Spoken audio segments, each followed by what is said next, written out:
Pokoknya hari ini tante puas banget. Nama saya Anto, saya gigolo. Saya mencari uang, memberikan tubuh saya untuk om-om dan tante-tante menikmati tubuh saya. Ini buat adik kamu. Tapi kan tempenya masih ada 2, Bu.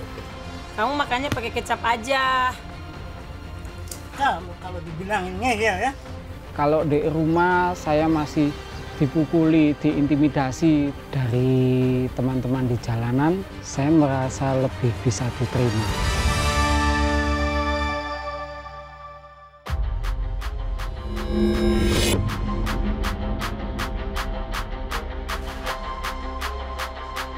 Pokoknya nanti kalau kamu butuh apa-apa, tinggal telepon tante aja. Pasti aku kabarin nanti. Pokoknya hari ini tante puas banget. Bisa aja, aku jadi malu. Nama saya Anto, saya gigolo. Saya mencari uang, memberikan tubuh saya untuk om-om dan tante-tante menikmati tubuh saya. Ketika saya datang ke hotel, saya ketemu customer dan saya harus melayani sampai selesai. Selama 6 tahun saya menjalankan kehidupan saya, menjual diri saya hanya untuk kepentingan uang. Saya dapat melakukan apa yang saya mau. Dari Jakarta pergi ke Singapura dan di situ saya landing. Saat landing saya tidak ada istirahat. Saya langsung check-in hotel dan saya langsung buka aplikasi dan di situ saya langsung memberikan foto saya di aplikasi itu dan mulailah saya online. Di situ banyak tamu-tamu yang melihat berapa harga kalau saya bisa menemani dia. Semua kebutuhan kamu itu akan saya tanggung jawabin semua. Jadi kalau kamu butuh apapun, kamu tinggal bilang.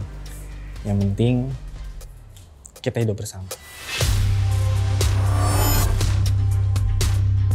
Untuk menjual diri saya hanya untuk mendapatkan uang dan saya juga melayani suami istri, kalau yang disebut itu bilang Pak Sutri dan saya harus melayani itu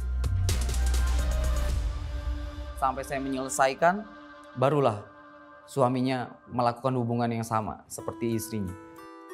Jadi pada saat saya melakukan hubungan sama istrinya, lakinya hanya menonton saya. Sampai-sampai waktu itu saya dapat istrinya suka sama saya. Tante nggak dimarahin sama suaminya? Jangan manggil tante dong, panggil aja kakak. Dan mentransfer beberapa yang waktu itu saya minta dan suaminya pun setuju.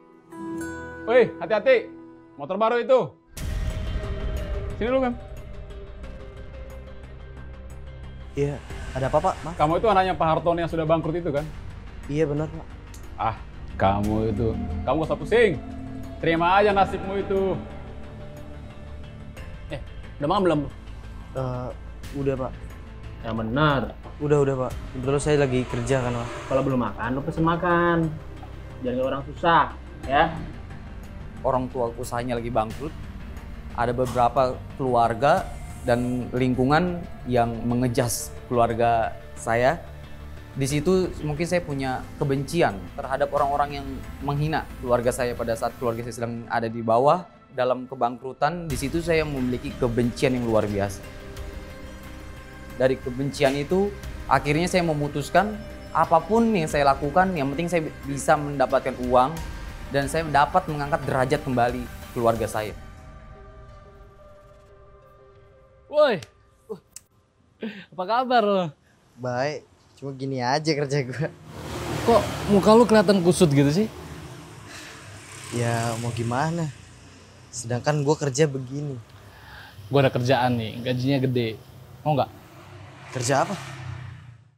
Di situ saya udah nggak mau ngerepotin orang tua. Jadi ketika saya ada jalan ke arah yang situ, saya langsung ambil. Tidak saya pikir panjang lagi.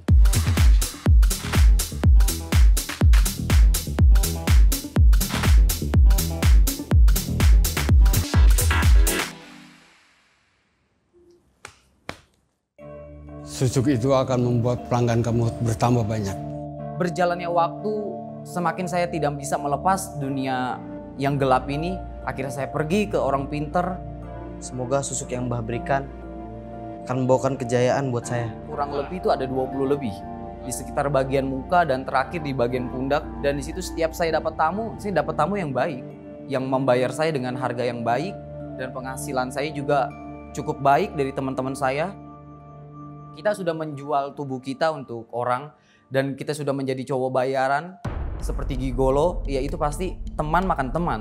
Omsetnya yang saya dapat itu melebihi dari omset teman saya. Dan pada akhirnya saya membawa salah satu teman saya ke orang pinter yang saya pasang. Biar kamu sukses selalu. Ingat, kalau kamu sudah sukses, ingat kepada Mbak ya. Dan ternyata itu adalah suatu jebakan dari teman-teman saya untuk menyingkiri saya, untuk saya tidak dapat lagi pergi ke negara yang dimana saya menghasilkan uang yang terbaik. Tapi di situ saya semakin diperlihatkan bahwasannya saya pergi ke dukun itu hanyalah membawa kematian di dalam setiap kehidupan saya. Jadi saya dibuat hampir gila, saya dibuat sakit, tetapi saya berkali-kali check up dari yang biasa sampai check up yang biayanya tinggi, hasil itu tetap baik, hasil itu tetap bagus. Hasil pemeriksaan yang telah kami lakukan, kamu baik-baik aja, Anto. Tidak ada satu penyakit yang ditemukan. Sepertinya kamu cuma butuh istirahat aja. Hasilnya bagus, itulah yang saya nggak paham kenapa. Pikiran saya yang ada di dalam hati saya pada saat itu, saya pasti akan mati lebih cepat. Kesenangan, apapun yang saya bisa lakukan, merasa hampa. Saya mencari di handphone saya, nomor saya chat, nggak ada respon semuanya. Tetapi sahabat saya ini bisa saya hubungi. Jadi saya bisa hubungi dan saya minta tolong. Benar-benar butuh pertolongan. Ini teman saya ini, dia merasa sakit tapi setelah dicek ke dokter, semuanya baik-baik saja, Pak. Jadi saya ditelepon oleh jemaat bahwa ada temannya dari luar negeri yang butuh didoakan. Sekalipun dosamu merah seperti kirmizi, waktu saya pergi ke sana, ketemu dia, benar bahwa dia langsung kayak mau manifestasi. Ya, dalam keadaan ketakutan, lagi paranoid berat. Tuhan Yesus, pulihkanlah Anto. Situasinya dia seperti dirasuk setan, nggak bisa dikatakan begitu. Merdekakan dia dari segala belenggu kuasa setan. Dalam Yesus.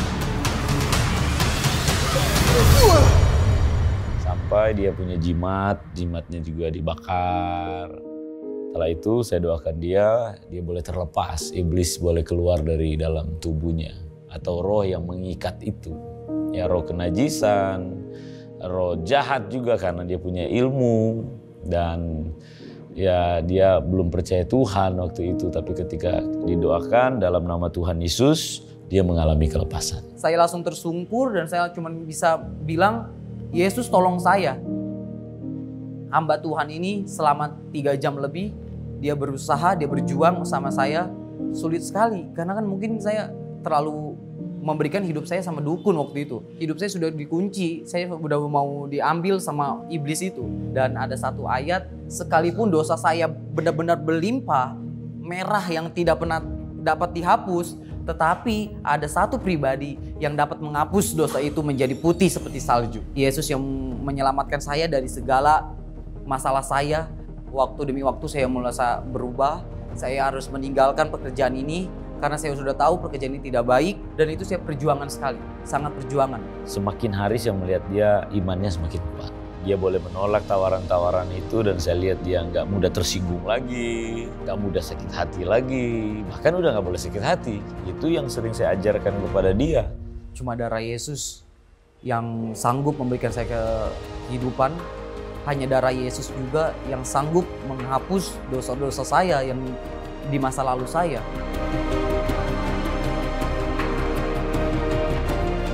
Sangat berterima kasih kepada Tuhan Yesus menebus dosa-dosa saya, membebaskan saya dari iblis, dari jual diri. Saya sadar bahwasannya saya hidup sampai hari ini, itu semua karena darah Yesus.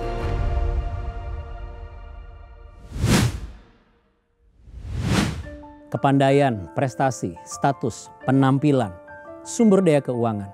Ini adalah hal-hal yang biasanya dijadikan sebagai tolak ukur seseorang untuk menilai apakah saya sudah memenuhi harga diri sebagaimana yang saya harapkan. Kalau tidak memiliki hal-hal itu, biasanya orang itu akan merasa tidak punya lagi yang namanya harga diri atau kehilangan harga diri. Ditambah lingkungan yang selalu menghakimi karena di mata mereka kamu tidak punya nilai-nilai itu. Kamu tidak punya harga diri. Apa yang saya pegang, apa yang saya kerjakan, itu selalu diremehkan oleh orang. Dari hal yang paling memalukan adalah bapak saya ini menikah 39 kali.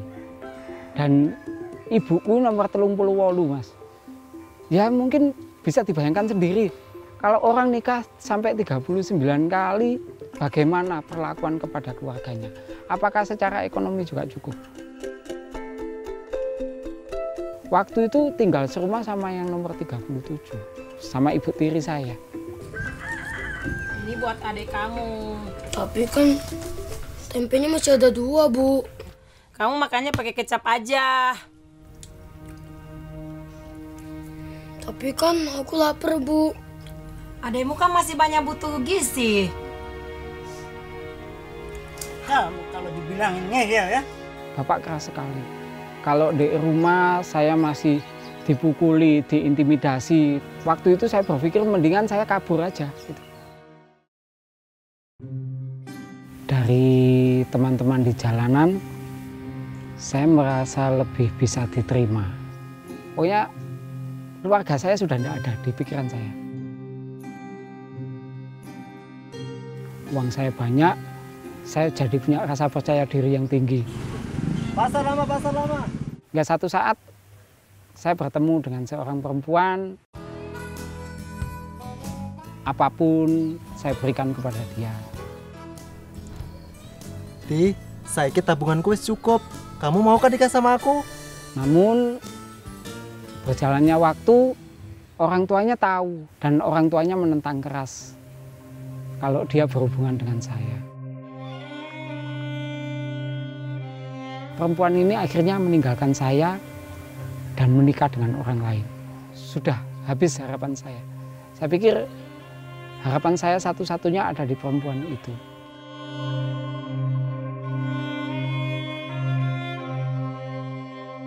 Saya tidak sadarkan diri dan saya tidak tahu keberadaan saya bagaimana. Tapi ketika sadar, saya sudah ada di UGD. Dokter menyatakan bahwa saya harus dirawat di bangsal 13. Waktu masuk di bangsal 13, itu malah membuat saya semakin depresi. Wah, ini caranya saya harus kabur. Saat gerbang dibuka pagi itu, saya kabur. Saya bekerja di sebuah tempat hiburan di biliar sebagai security. Ya apa lah pameran info lowongan kerja?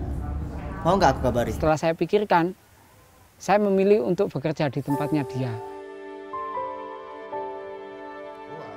Masuk ke gereja itu dan saya menerima perlakuan, saya merasa sangat dimanusiakan. Benar-benar saya merasa dihargai. Mereka tidak memandang saya ini siapa. Mereka ternyata mempunyai sosok pribadi yang telah mengubahkan hidup mereka sehingga mereka bisa menerima saya. Dan pribadi itu ada di dalam Tuhan Yesus. Tuhan Yesus sudah mati bagi saya. Dan melalui kasih-Nya, hidup saya sangat berharga di mata Dia. Saya merasakan sukacita yang sangat luar biasa. Saya merasakan apa yang saya miliki dulu-dulu, apa yang saya kejar, dan apa yang menjadi beban saya saat itu hilang semua. Melalui mereka di gereja ini, saya terus bertumbuh dan saya mau terus belajar. Saya sekarang di tempat saya ini, saya banyak melihat anak-anak kecil yang saya mempunyai kerinduan. Jangan sampai anak-anak ini sampai terjebak dalam hal-hal yang tidak berkenan di hadapan Tuhan. Saya ingin membawa mereka menjadi manusia yang lebih baik lagi. Dan jika Tuhan izinkan, ke depan kami akan membuka sebuah taman belajar bagi anak-anak di desa ini. Jika Tuhan ada di depan saya saat ini, saya hanya ingin katakan terima kasih. Engkau sudah hadir dalam kehidupan saya. Engkau sudah mengubahkan hidup saya. Dan Engkau mengizinkan saya untuk menjadi pribadi yang lebih baik.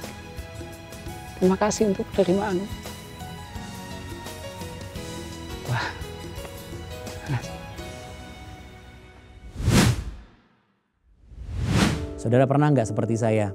Saya pernah ngerasa begini, aduh kayaknya ini saatnya saya ganti mobil nih, pengen yang baru, yang Grace gitu, yang mesinnya tuh tidak ada gangguan. Ya tapi apa daya kadang-kadang kita pengen sesuatu yang baru, yang lebih powerful, lebih maksimal gitu ya.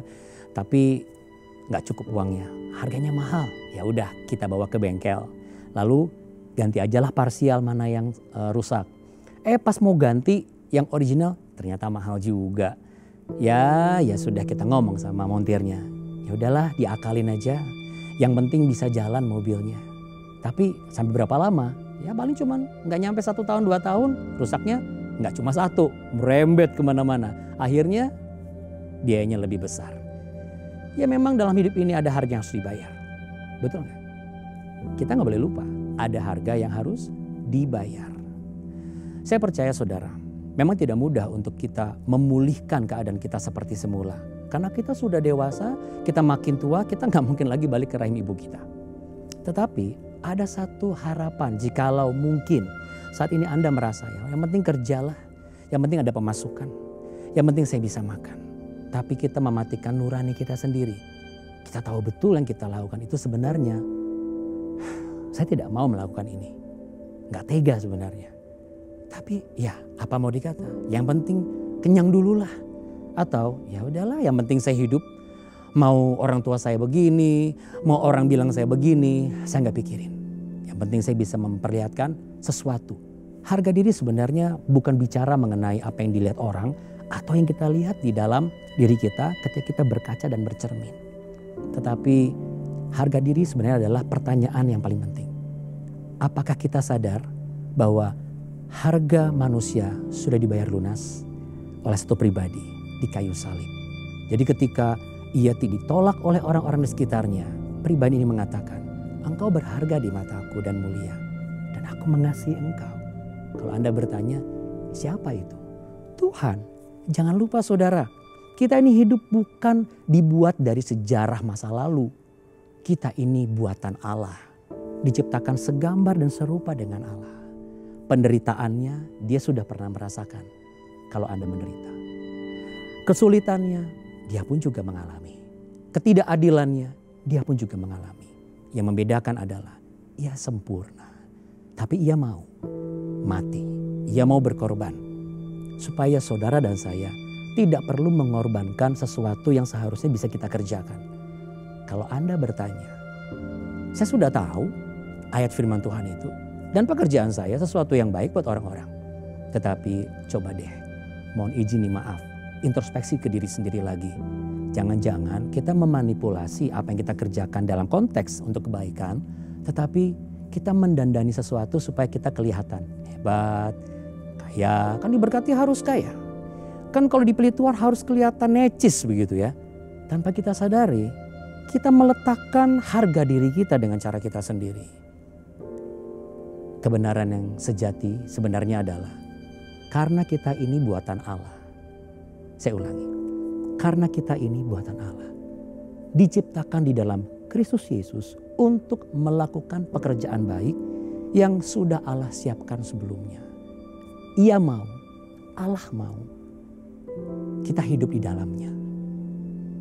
Kalau Anda sudah tinggal di dalam pekerjaan yang Anda katakan baik, sudahkah Anda tinggal di dalam Kristus Yesus secara utuh? Ini yang harus Anda kerjakan.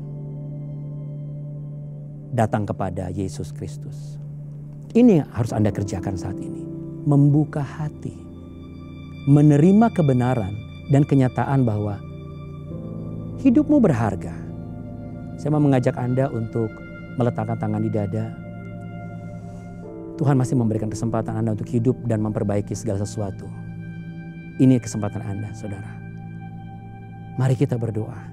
Rendahkan hatimu di hadapan Tuhan. Pejamkan mata saudara dan resapi bagaimana kasih Allah mulai menyentuh hatimu. Sesuatu yang benar-benar engkau belum pernah alami sebelumnya. Damai sejahtera. Jadi apa yang kau cari selama ini yang selalu kosong, karena tempat itu harus ada Yesus Kristus. Di dalam Kristus Yesuslah yang kau terima saat ini. Katakan, aku terima. Tuhan Yesus, aku percaya mereka yang menerimamu, mereka dipenuhi rasa damai sejahtera. Dan Tuhan, aku berdoa di dalam nama Tuhan Yesus. Selepas doa ini, mereka maksimal dalam hidup mereka. Mereka berani untuk menyatakan kebenaran. Dan mereka tidak lagi diikat oleh rasa bersalah atau oleh rasa tanggung sudah dalam dosa. Tidak, karena mereka dipersiapkan Engkau untuk melakukan segala yang mereka kerjakan ketika mereka sudah ada di dalam Kristus Yesus. Dan bukan mereka yang mengerjakannya, tetapi Engkau yang sudah lebih dulu di dalam diri mereka. Sehingga setiap pekerjaan yang Engkau persiapkan ya Tuhan, mereka boleh tuntaskan. Dalam nama Tuhan Yesus, mari semua yang percaya kita buatan Allah dan siap mengerjakan pekerjaan baik di dalam Kristus Yesus Tuhan. Katakan amin. Yes, katakan amin. Nah, sahabat, ada hal-hal yang mungkin perlu Anda bicarakan secara hati ke hati. Ya, karena saya percaya latar belakang kita kan berbeda-beda. Tapi jikalau Anda mengalami sama seperti yang dialami oleh dua kisah nyata tadi, hanya berbeda rentang waktu dan berbeda masa, hubungi Sahabat 24 yang tidak mengenal lelah, tidak mengenal berhenti dalam waktu mereka. Setiap hari loh, di setiap jam Anda butuhkan untuk curhat. Anda butuhkan untuk berbincang-bincang hati ke hati. Mereka siap. Jangan ragu saudaraku. Hubungi Sahabat 24 sekarang juga.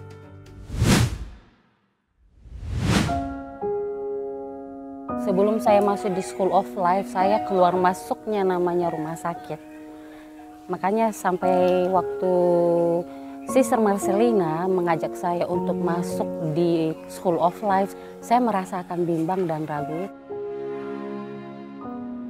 Nama saya Krisnova Omasi Sihura dan sehari-harinya saya pekerjaan di SMK Swasta Kristen BNKP dan saya juga mengajar di School of Life Desa Baba Mataluo dan saya juga sebagai guru sekolah minggu di Desa Baba Mataluo, Gereja BKPN Baba Mataluo.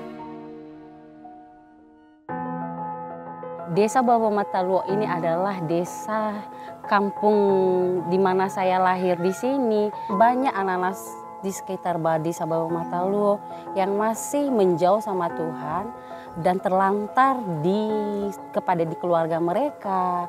Dan disitulah saya benar-benar jatuh cinta untuk mengajar di School of Life. Saya melihat Nova ini adalah orang yang sangat sungguh-sungguh gitu. Dia adalah orang yang terbeban. Dia memiliki hati untuk kegiatan anak-anak di School of Life. Saya lihat dia adalah orang yang totalitas. Sepanjang dia mengajar di Seoul, dia tidak lagi pernah mengeluh tentang kesehatannya. Padahal selama ini setiap bulan dia selalu mengeluh tentang kesehatannya. Awalnya waktu saya masuk di School of Life itu rasanya berat sekali karena kenapa? Dengannya melihat tingkah laku anak-anak sekitar 60, saya terkejut karena kenapa? Mereka banyak karakter-karakter yang berbeda-beda.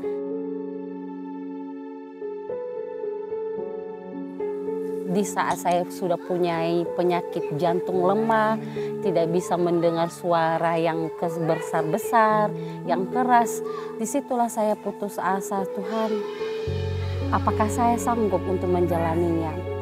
Di saat saya putus asa, saya hanya melakukan berdoa sama Tuhan dan saya percaya sama Tuhan, itu mukjizat itu nyata dalam hidupku. ayat firman Tuhan yang selalu menguatkan hati saya di saat saya down atau merasa bimbang itu dari Mazmur pasal 50 ayat 15. Sepanjang Nova di School of Life, dia adalah anak yang bersemangat. Dia adalah tim yang solid, dia adalah tim yang tanggap. Dia tim yang peduli untuk setiap kegiatan-kegiatan Sol. Dan saya sangat bersyukur kepada Tuhan. Biarlah Tuhan terus bekerja dalam diri Nova agar Nova bisa memberkati banyak orang di desa Bawah Mataluwo, memberkati anak-anak. Dan Tuhan juga menaruhkan lebih lagi di hati Nova untuk memuridkan anak-anak School of Life di Bawah Mataluwo. Puji Tuhan, selama saya masuk di School of Life sampai hari ini, itulah saya syukuri Tuhan selalu menguatkan saya, mujizat itu nyata sampai hari ini. Puji Tuhan, kata dokter semuanya baik-baik semuanya.